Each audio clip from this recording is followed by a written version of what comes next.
Okay, so we're back in the tool set, and we're going to do one more little demonstration. This time we're going to create another brand new creature. Well, we're not going to create, but we're going to copy one. So we're going to bring over our blueprints, and we're going to look for a skeleton warrior and copy him.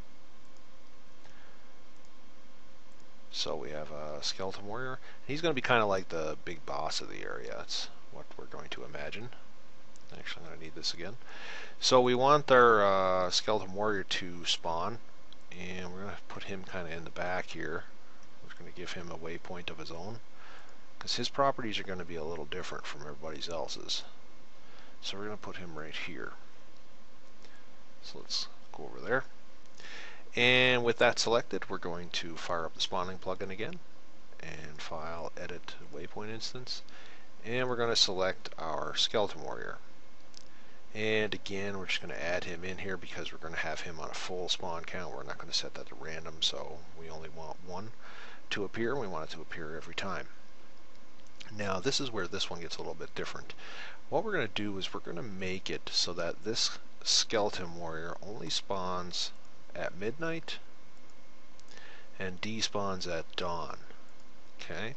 Now if I wanted him just to, spawn at midnight, despawn at dawn, every time he's defeated, have him respawn 5 minutes later kind of thing, I would just do something like this. However, we're going to take it one step further. What we're going to do is we're going to make it, we're going to change this to 20, and that to 20, and this to 5.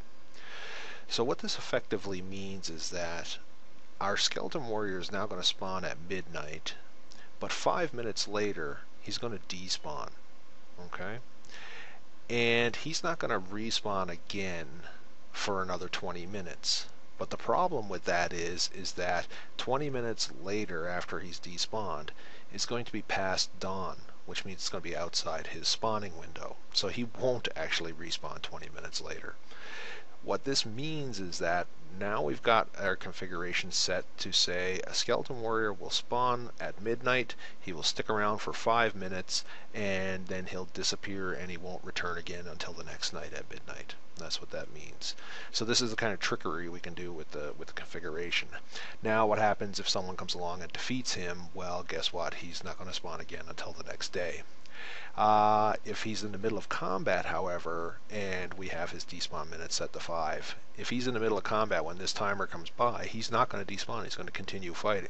If we want him to force despawn, if we want to make sure that he despawns at 5 minutes after he spawns, regardless of whether he's in a fight or in a conversation or whatever, we can click this force despawn button. And this force despawn button will cause him to despawn regardless of what he's doing after his 5 minute timer. So we're going to do that, and we'll hit update scripts again because this is a brand new creature we've never used before. So update scripts, and OK. And don't forget, when we do an update scripts like that, we do want to recompile all of our scripts, so you want to make sure you do that. And then hit finish. And we're going to recompile our scripts, save it, and take a look at what it looks like in game. So we'll see you in there in a moment.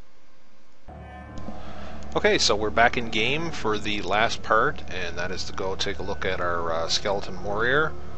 Now, what I've done is I've actually set the time to 11 p.m. So he's not actually spawned yet. You'll see our dirt mound, our zombie, we've got a ghoul and another zombie, but we have no skeleton warrior. That's because it's not midnight yet. And his spawn time is set to midnight to dusk and last for 5 minutes. So what we're going to do, we're just going to try and take care of a few of these guys to try to thin out the ranks a little bit. So let's do that. So that guy's going to be a little tougher. We'll do this and see if we can get this ghoul's attention here. And midnight has rolled around. Of course, there comes our skeleton warrior who spawned right where he belongs. So we're going to have to fight him, which really kind of defeated what I wanted to do. What I wanted to actually do is I wanted to actually demonstrate him despawning in 5 minutes. Now, of course, he's been defeated, so he's not going to respawn now for another whole day. So what I'm going to do is I'm just going to restart this module here, and demonstrate him spawning and hanging around for 5 minutes and then disappearing. So we'll do that. I'm just going to pause this video and do the reload. Okay, so we're back in the module here, and I just kind of jumped ahead a little bit. We have our zombie, a zombie, and a ghoul, and our dirt mound over here. No skeleton warrior yet. It's not quite midnight, as I was saying before. I have the module set to start at 11 p.m. So you know, in a minute he'll show up. He'll probably show up in a little bit less than a minute. And what I'm going to do then is I'm actually going to not engage these guys because I want to demonstrate. There he is, skeleton warrior right there, right on time at midnight. And what I want to do is I want to demonstrate him despawning 5 minutes later. So what I'm going to do is I'm going to time lapse this a little bit, so you're not actually having to sit here through me talking away for 5 minutes, and time lapse this, and 5 minutes later we should see our skeleton warrior disappear for the day and reappear again the next night.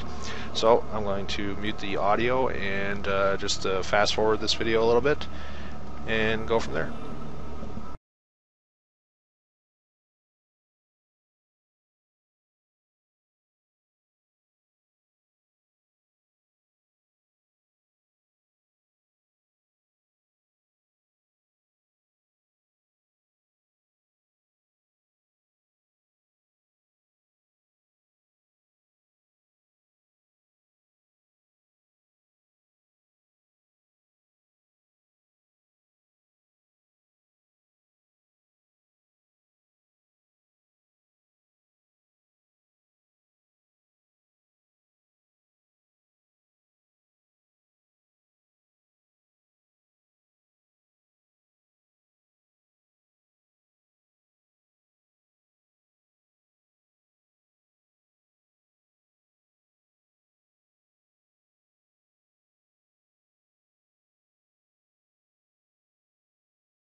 Okay, so as you can see, about 5 minutes later after our skeleton warrior spawned in, he despawned on his own, and that's it. He'll be back again at midnight the next night. However, his comrades here will spawn throughout the day. So that's to just demonstrate the different kinds of things you can do with the spawning plugin with a little bit of trickery there. So I'm going to leave the video at that. That should be enough. It's a fairly simple plugin, not very complicated at all. And if you have any questions, you can always reach me through the email address and other communication methods that I've got described in the manual at the final summary. So with that done, we're going to end the video there, and hope you enjoyed watching.